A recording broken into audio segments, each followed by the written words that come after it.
யமுனா தவறான முடிவுக்கு போயிருந்தா அப்படின்னு சொல்லிட்டு எல்லா விஷயத்தையுமே விஜய் சொல்லும்போது தாங்கவே முடியல நம்ம சாரதாவால். சாரதா அப்படியே கதறி கதறி அழறாங்க. அடுத்து எல்லாருமே என்ன பண்ணுறது தெரியாம தவிக்கிறாங்க. அந்த சூழ்நிலையில் சாரதா ஒரு முடிவு எடுக்கிறாங்க. எப்போ நாங்கள்லாம் வேணான்னு சொல்லிட்டு தவறான முடிவுக்கு போனியோ அப்போவே எல்லாமே முடிஞ்சு போச்சு. உனக்கும் எங்களுக்கும் உள்ள பாசம் எல்லாமே முடிஞ்சிடுச்சு. இதுக்கப்புறம் என் மூஞ்சிலே முடிக்காத, நீ எல்லாம் ஒரு பொண்ணா இப்படி ஒருத்தர் மிரட்டி கல்யாணம் பண்ணியிருக்கியே, இது தப்புன்னு உனக்கு தெரியலையா?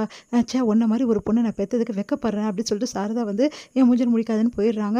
அதனால கதறி அழுறாங்க யமுனா. யமுனாவில் தாங்கிக்கவே முடியல. அடுத்து கங்காவும் நீ இப்படி பண்ணுவேன்னு நினச்சி கூட பார்க்கல, எல்லாரும் இப்படி ஏமாத்திட்டு யமுனா அப்படின்னு சொல்லிட்டு யமுனா பேசிட்டு மனசு கஷ்டப்பட்டாங்க போகிறாங்க. கங்காக்காவும் என்னை மன்னிக்க மாட்டேங்கிறா, அம்மாவும் என்னை மன்னிக்க மாட்டேங்கிறாங்க, அவ்வளோதானா அவங்க என்னை ஏற்றுக்க மாட்டாங்களா அப்படின்னு சொல்லிட்டு அழறாங்க. யமுனா யமுனா சமாதானப்படுத்துகிறாங்க நம்ம காவேரி. இது விஜயோட வீட்டுக்கு காவேரி கூப்பிடுறாங்க நிவினையும் யமுனாவையும். ஆனால் அவங்க வர மறுக்கிறாங்க. நிவின் வர மறுக்கிறாரு. அடுத்து நிவின் நான் வீட்டுக்கு போகிறேன்றாரு. சரி நாங்கள் அங்கேயே இருந்து விட்டுடுறோம் அப்படின்னு சொல்லிட்டு காவேரி விஜயும் போய் விடுறாங்க. அப்போ சொல்கிறாரு, இதுக்கப்புறம் உங்களுக்கும் எங்களுக்கும் எந்த சம்மந்தமும் இல்லை, நீங்கள் யமுனாவை தேடி வரவே கூடாது, அதே மாதிரி யமுனா உங்களை தேடி வரக்கூடாது, இதுதான் என்ன கண்டிஷன் அப்படின்னு சொல்லிட்டு நிவின் சொல்லிடுறாரு. அதனால் காவேரி என்ன பண்ணுறது திரும்ப தவிக்கிறாங்க. காவேரி ரொம்ப அழ ஆரம்பிக்கிறாங்க. யமுனாவும் பிரிஞ்சு போகிறத நினச்சி அழறாங்க. இதுக்கப்புறம் சந்திக்க முடியாத நம்ம இருப்பேன் அப்படின்னு சொல்லிட்டு அழுதுட்ருக்காங்க. இங்கே அவர் சமாதானம் ஆகிற வரைக்கும் நீ அவர் பேச்சை கேட்டு நட யமுனா அப்படின்னு சொல்லிட்டு காவேரி அங்கேருந்து அழுதுகிட்டே வந்துடுறாங்க. இங்கே விஜய் என்ன பண்ணுறாரு, காவேரியை சமாதானப்படுத்துகிறாரு. இங்கே பாரு காவேரி, அவள் தேர்ந்தெடுத்த வாழ்க்கை, அவளை எப்படி பார்த்துக்கணும்னு அவளுக்கு தெரியும்.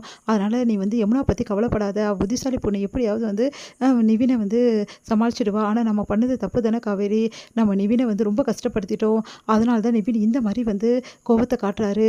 கொஞ்ச நாளே அவர் கோபம் குறைஞ்சிடும், கவலைப்படாத அப்படின்றாங்க. இல்லை எனக்கு ரொம்ப பயமாக இருக்குது, நிவின் எல்லா கோபத்தையும் எடுத்து யமுனா மேலே காட்டினா என்ன பண்ணுறது, யமுனா தாங்குவாளா, பாவம் அவங்க, அவள் சின்ன பொண்ணுங்க அப்படின்னோடனே அதெல்லாம் அவள் சமாளிச்சுப்பா, நீ தேவையில்லாமல் அவளை பற்றி கவலைப்படாத.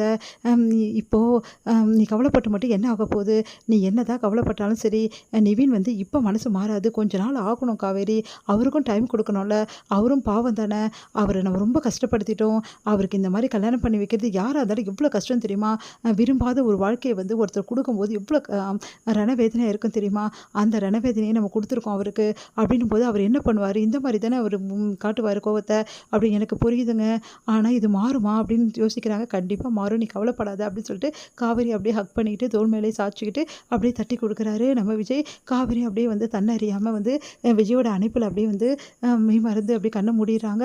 அடுத்து ரெண்டு பேருமே ரொம்ப நேரம் அப்படியே இருக்காங்க. இங்கே என்ன பண்ணுறாங்க, செம்மையாக டென்ஷன் ஆகிறாரு நிவின். நிவின் அப்படியே யமுனா பார்த்து முறைக்கிறாரு. அவரால் தாங்கிக்கவே முடியல நடந்த விஷயத்த. அதனால் அப்படியே டென்ஷனாக உட்காந்துருக்காரு. உடனே பேச வராங்க யமுனா. பேசாமல் அவாய்ட் பண்ணுறாரு. நிவின் கிட்ட பேச வராங்க. நிவின் ப்ளீஸ் நிவின் ஒரு நிமிஷம் கேளுங்க, நான் சொல்கிறத, என் மேலே உங்களுக்கு கோபம் இருக்குது எனக்கு நல்லாவே தெரியும், ஆனால் எனக்கு வேறு வழி தெரியல, நீங்கள் இல்லாமல் என்னால் வாழவே முடியாது நிவின், அதனால தான் நான் இந்த மாதிரி பண்ணிட்டேன், என்னை மன்னிச்சிடுங்க நிவின், ப்ளீஸ் நிவின், எல்லாத்தையும் மறந்துடுங்க, இதுக்கப்புறம் நம்ம நல்ல ஒரு வாழ்க்கை வாழலாம். என்னது வாழ்க்கை வாழணுமா, அதுவும் உன் கூட வா அப்படின்னு சொல்லிட்டு சிரிக்கிறாரு. என்ன நிவின் இப்படிலாம் பேசுகிறீங்க, வேறு எப்படி பேசுறது, நீ கட்டாயப்படுத்தி கல்யாணம் பண்ணிட்டா நான் உன் கூட வாழ்ந்துருவேனா, நான் எக்காரனை கூட உன் கூட வாழ மாட்டேன்.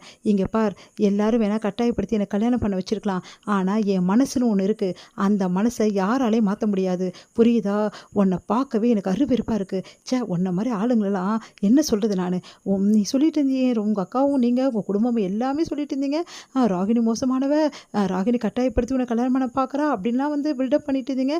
ராகினியோட நீ ரொம்ப கேவலமானவ, ராகினி எவ்வளவோ பரவாயில்ல, என் மாமா பொண்ணு தான், என்னை சின்ன வயசுலேருந்து விரும்பினா, அந்த பிடிவாத்தால் என்னை கல்யாணம் பண்ணிக்கிறதுக்காக அவ்வளோ பிரச்சனை பண்ணிட்டு இருந்தா, கட்டாயப்படுத்தினாங்க, அவ்வளோ பண்ணாங்க, அப்போ கூட அவங்கள பற்றி நான் அவ்வளோ கேவலமாக நினச்சேன், ஆனால் அதோட மோசமானவங்க உங்கள் வீட்டில் உள்ளவங்களும் நீயும், உங்கள் மாமாவும் அக்காவும் அதே மாதிரி நீயும் ரொம்ப கேவலமானவ, ஏன்னா ராகினியோ எவ்வளவோ பரவாயில்ல எனக்கு இப்போ தோணுது, அவளோட நீ ரொம்ப கேவலமானவ அப்படின்றாங்க.